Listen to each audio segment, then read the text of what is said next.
दीपू जल्दी चलो, नदी किनारा आ गया। नदी की तरफ बिल्कुल भी मत देखना और कुछ भी सुनाई दे ध्यान मत देना। पिताजी नदी का किनारा आने पर इस तरह से क्यों डर गए? ये दोनों नदी किनारे से गुजर रहे थे, तभी पानी की आवाज आने लगी, जिसे सुनकर पिता ठिठक सा गया, लेकिन उसने नदी की तरफ नहीं देखा। तभी दीपू ने नदी की तरफ देखा। एक नाव किनारे की तरफ आ रही थी। उस नाव पर कौन बैठा था ये नजर नहीं आ रहा था। जैसे जैसे वे किनारे पर आई तो दीपू ने देखा वो एक औरत थी जिसका आधा चेहरा घूंघट से ढका हुआ था। किनारे पर आकर वो रुक गई और हाथ के इशारे से दीपू को बुलाने लगी। पिताजी, वो हमें बुला रही है। ये सुनकर पिता बुरी तरह डर गया। मैंने कहा था ना, उसकी तरफ मत देखो, अब भागो जल्दी से। ये दोनों अब वहां से तेज तेज भागने लगे और वो नाव वाली औरत वहीं खड़ी रह गई।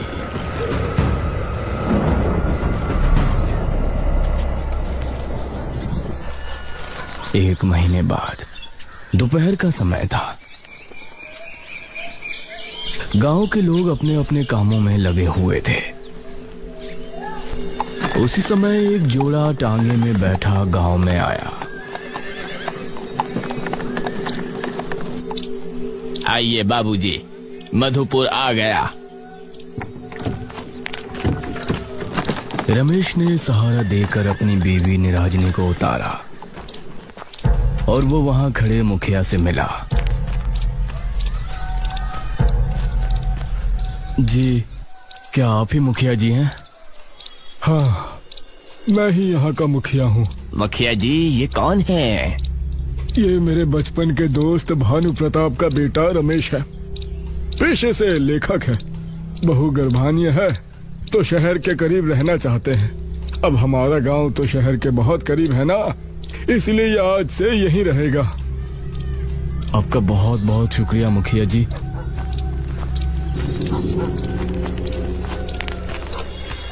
रमेश और निराजनी एक घर में रहने लगे जो नदी के करीब ही था। रमेश एक अच्छी सी कहानी लिखना चाहता था और अपनी नई कहानी शुरू करने की तैयारी में था। रात के 10 बजे मोहिनी और मोहित हाथ थामे टहल रहे थे। मोहित, तुम हमारे रिश्ते की बात अपने बाबूजी से कब कर रहे हो? अरे करेंगे भाई, अभी पहले बलवीर भैया की शादी तो होने दो, वरना बाबूजी कहेंगे बड़े की शादी नहीं हुई और छोटा फुदक रहा है। नदी किनारे अजीब सी शांति छाई हुई थी।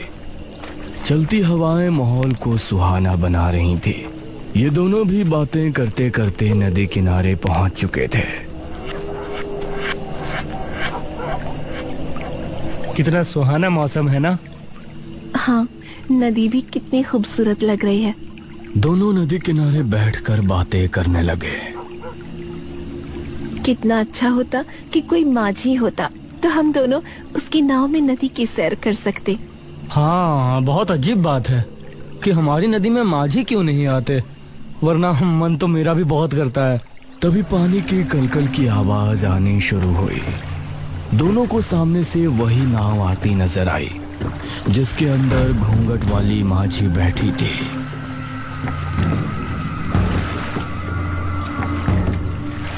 अरे वाह, ये तो बहुत अच्छा हुआ। वो देखो, माझी आ रही है।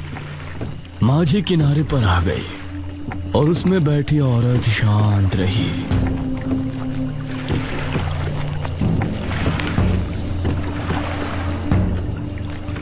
काकी, क्या आप हमें नदी की सैर करा लाएंगी? इस पर उसने हाँ में सिर हिलाया। अरे वाह, चलो। दोनों एक एक करके उसकी नाव में बैठ गए और फिर उस औरत ने नाव चलाना शुरू किया। धीरे धीरे नाव आगे बढ़ रही थी। पानी की आवाज बहुत ही मधुर लग रही थी और ये दोनों बहुत खुश थे। मोहिनी ने पानी हाथ में उठाकर मोहित पर फेंका। ये लो। अरे तो मोहित ने भी वही क्रिया दोहराई और फिर दोनों हंसने लगे। नाव अब नदी के बीचों बीच थी और वो माझी बिल्कुल चुपचाप नाव चला रही थी। ये कुछ बोल क्यों नहीं रही है? जी क्या आप सच में कोई माझी है या फिर आप भी हमारी तरह शहर को निकली हैं? ये सुनकर वो औरत तेज तेज चप्पू चलाने लगी। नाव की रफ्तार बढ़ गई और ये दोनों शांत भाव से उसको देखने लगे। तभी हवा चली और उसके चेहरे से घूंघट हट गया। उसकी चाल, चमकती आंखें और भयानक चेहरा जैसे इन दोनों ने देखा तो इनके डर का ठिकाना नहीं। मोहिनी उसका चेहरा देख सहम गई और बेहोश हो गई।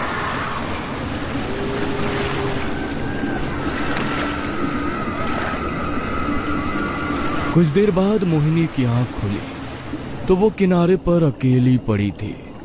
उसने इधर उधर देखा और खुद को अकेला पाकर घर की तरफ दौड़ पड़ी।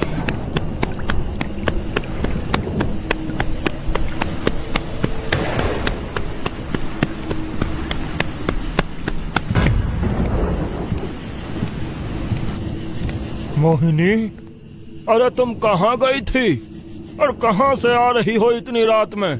मोहिनी बहुत डर में थी लेकिन अपने पिता को मोहित के बारे में बता नहीं सकती थी, इसीलिए वो चुप ही रही और उसके पिता ने उसे घर के अंदर भेज दिया।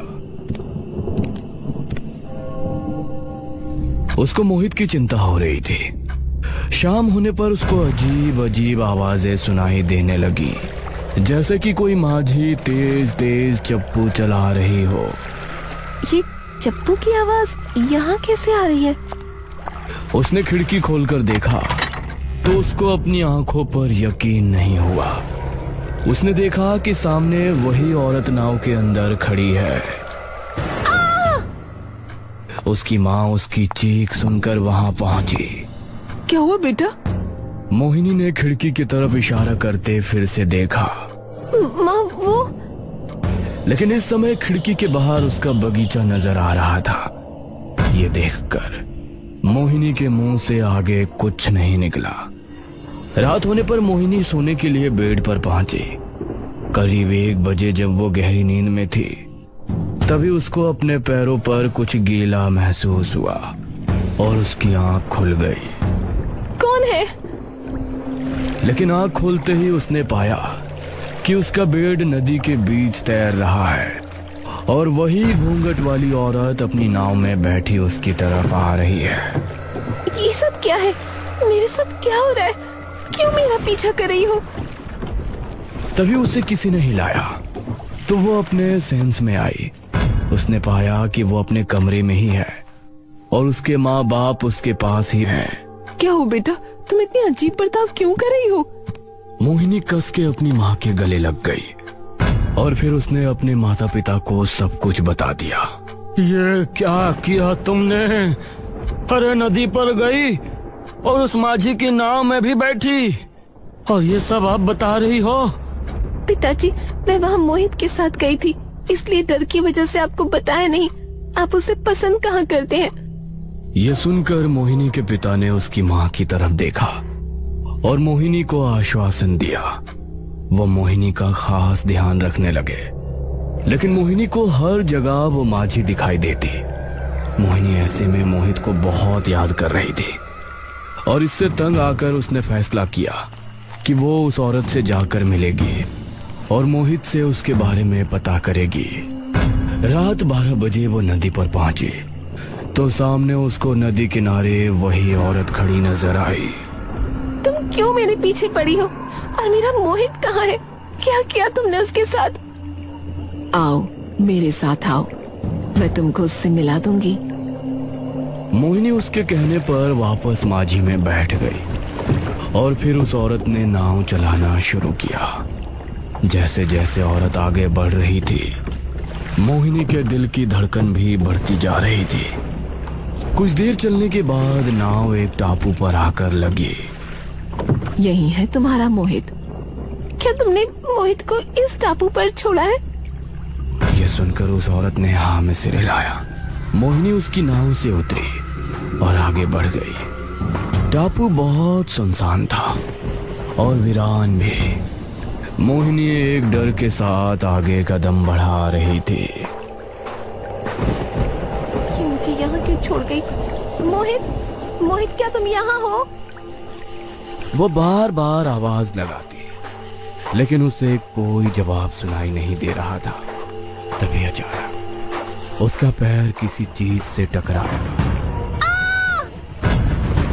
और वो जमीन पर गिर गई। उसने पाया कि मोहित जमीन पर मृत हालत में पड़ा है।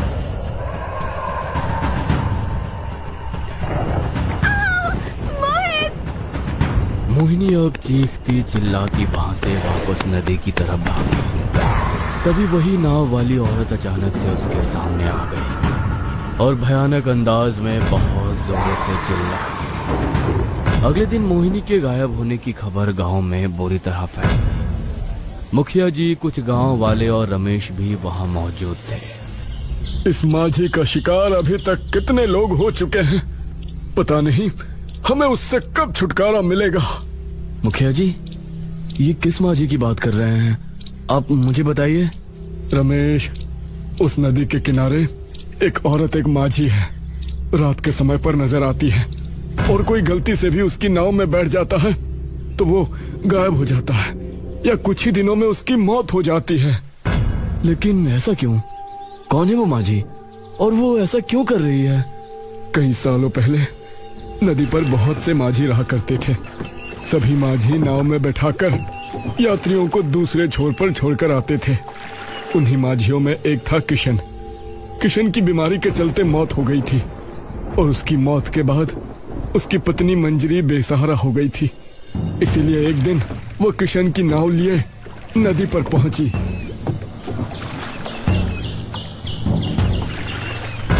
ये क्या कर रही है मंजरी? तू इस नदी में माझी नहीं बन सकती। इस पर सिर्फ हम मर्द अपनी नाव चलाते हैं। औरत का काम करना गांव का और हम मर्दों का अपमान है। मुझे इस समय धन की जरूरत है और ये मेरे पति की नाव है। मैं इसे क्यों नहीं चला सकती? बावली हो गई है क्या? तने पता ना कि औरत का काम करना ठीक ना से? उसे गैर मर्द गंदी नजरों से देखे से। हाँ, अगर मर्द गंदी नजरों से देखते हैं तो उनको अपनी नजर ठीक करनी चाहिए।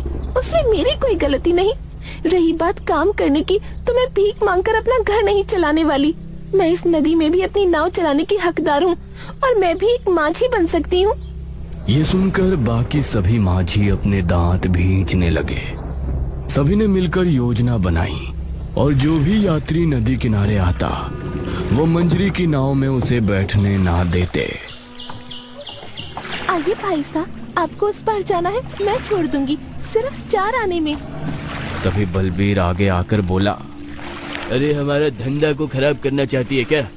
उस पर जाने के 6 आने लगते हैं और तू हमारा ग्राहक छीन के 4 आने में ले जाएगी। इसी तरह वो सही दाम लगाने पर भी मंजरी के यात्री छीन लिया करते थे।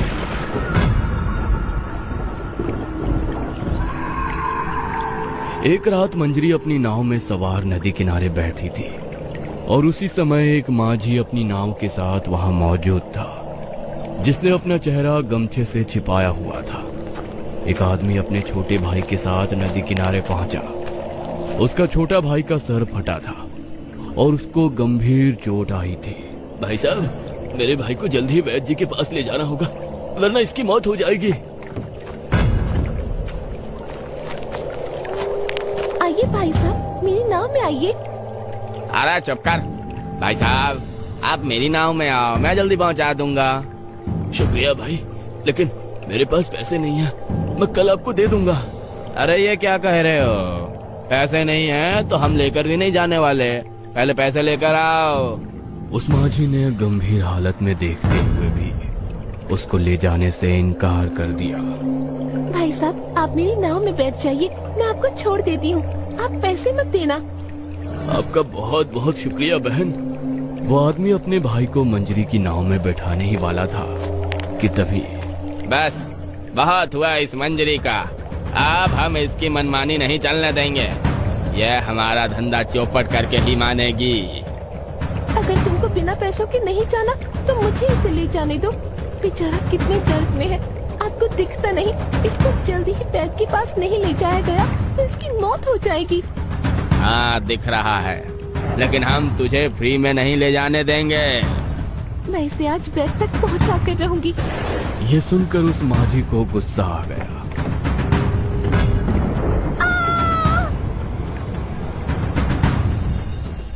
ये तो बहुत बुरा हुआ मुखिया जी, फिर आगे क्या हुआ? अगली रात से मंजरी अपनी नावों के साथ नदी किनारे नजर आने लगी और उसने सभी माझियों के दिल में डर का माहौल बना दिया। माझियों को वो अपनी कहानी बताती और उन पर जानलेवा हमला भी करती। इसलिए सभी माझियों ने नदी में नाव चलाना छोड़ दिया। रोजाना रात के समय सिर्फ मंजरी की नाव ही नदी में नजर आती और वो जो भी उसकी नाव में बैठ जाता वो या तो नाव गायब हो जाता या फिर मर जाता। रमेश को मंजरी की दास्तान बहुत दुख भरी लगी। वो एक लेखक था, इसीलिए वो मंजरी के बारे में बहुत ज्यादा सोचने लगा और उसी के बारे में उसने लिखना भी शुरू किया। कुछ दिन ऐसे ही गुजर गए। एक रात निराजिनी को लेबर पेन शुरू हुआ। जल्दी से वैद्य को बुला कर लाइए।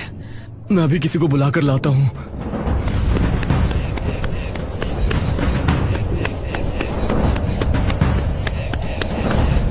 रमेश मुखिया के घर पहुंचा तो वहां हवेली के बाहर ही एक आदमी बैठा हुआ था। बिरजू काका, वो मुखिया जी कहाँ हैं? बेटा, मुखिया जी तो किसी काम से पास ही के गांव गए हैं, 2 दिनों में वापस आएंगे। मुझे मदद की बहुत जरूरत है। निराजनी को दर्द शुरू हो गया है।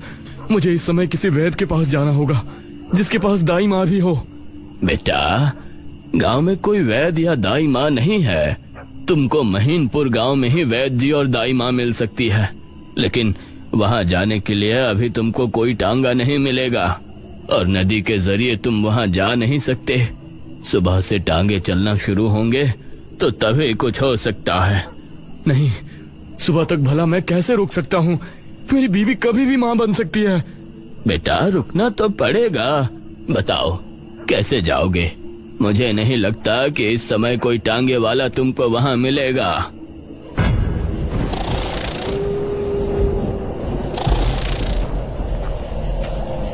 रमेश निराजनी को लेकर सरहद पर रवाना हो गया, जहां एक तरफ नदी थी और उसके ऊपर पुल जा रहा था। उसने देखा कि पुल काफी ऊंचाई पर है और वहां कोई भी टांगा नहीं है। क्या करूं? अब तुमको कैसे लेकर जाऊं मैं? तभी नाव के पतवार और चप्पू की आवाज सुनाई दी। उसने देखा कि नदी किनारे नाव लेकर मंजरी आ रही है। उसे देखकर एक पल को रमेश संट रह गया, लेकिन तभी निराजनी। रमेश को अब कुछ समझ नहीं आया और उसने निराजनी को उठाया। संभल कर निराजनी।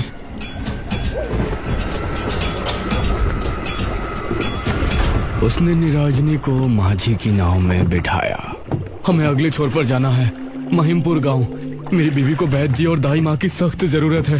ये सुनकर माझी ने नाव चलाना शुरू किया। आधी रात के समय किसी के साथ नाव में सफर करना, ये जानते हुए भी कि वो एक आत्मा है, ये बहुत ही डरावनी बात थी। लेकिन आज रमेश ने ठान लिया था कि वो अपने होने वाले बच्चे और निराजनी की जान बचाकर रहेगा। नाव धीरे धीरे आगे बढ़ रहा था। निराजनी बहुत दर्द में थी और वो मंजरी के बारे में नहीं जानती थी, इसलिए उसका पूरा ध्यान अपने दर्द पर था। पता नहीं आज मैं जिंदा बचूंगा या नहीं। पता नहीं ये आत्मा हमें सही सलामत वहां महिमपुर छोड़ेगी भी या नहीं। हाँ, सामने कुछ ही दूरी पर अब इन दोनों को किनारा नजर आ रहा था। रमेश को इस बात की खुशी थी कि अभी तक मंजरी ने उसके साथ कुछ गलत नहीं किया। ये देखकर रमेश को थोड़ी राहत मिली। आप इतनी देर में क्यों नाव चला रही हैं? मुझे दर्द हो रहा है, जल्दी कीजिए ना। ये सुनकर मंजरी को गुस्सा आ गया। और वो तेज तेज चप्पू चलाने लगी। क्या हुआ रमेश, ये इस तरह क्यों बर्ताव कर रही है? तभी मंजरी के चेहरे से घूंघट हट गया और इन दोनों ने उसका भयानक चेहरा देखा।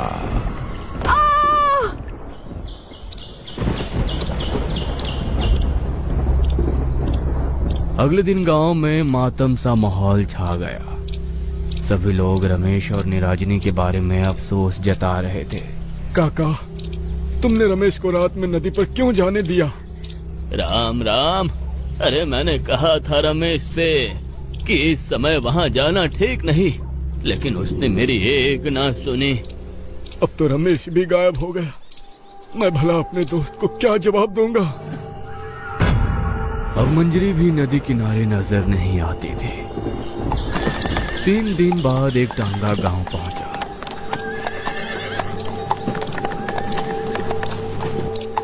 जिसके अंदर से रमेश और निराजनी को उतरता देख सभी हैरान रह गए। अरे रमेश, तुम जिंदा कैसे बच गए? रमेश और निराजनी को उसके बच्चे के साथ सही सलामत देखकर सभी खुश थे, लेकिन ताज्जुब भी थे कि मंजरी की आत्मा ने उनको कैसे छोड़ दिया। मुखिया जी, मैं एक लेखक हूं और मैं जानता हूं कि हर आत्मा तब तक ही भटकती है जब तक उसकी आखिरी ख्वाहिश पूरी नहीं हो जाती। मंजरी की आखिरी ख्वाहिश थी उस आदमी को वैद के पास छोड़कर आना, और जब मैं निराजनी को लेकर उसकी नाव पर पहुंचा तो उसको निराजनी में वही इंसान दिखाई दिया। उसने हमें उस पार पहुंचाया और इस तरफ उसकी आखिरी ख्वाहिश पूरी हो गई। अब मंजरी नदी पर कभी नजर नहीं आएगी। यह सुनकर सभी गांव के लोग खुश हुए और गांव का एक आदमी बलबीर भी बहुत खुश था।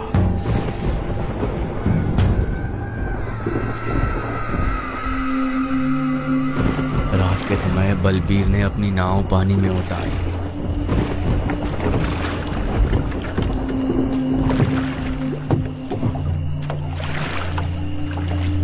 उस मंजरी को मारने के बाद इतने सालों बाद नदी में नाव उतारी है। आज तो पूरी रात नदी में घूमता रहूंगा। बलबीर तेज तेज चप्पू चलाने लगा और नाव आगे बढ़ने लगी। तभी सामने से उसको मंजरी की नाव आती नजर आई और उसके चेहरे से हंसी गायब हो गई, खौफ में बदल गई। तू वापस कैसे आ गई?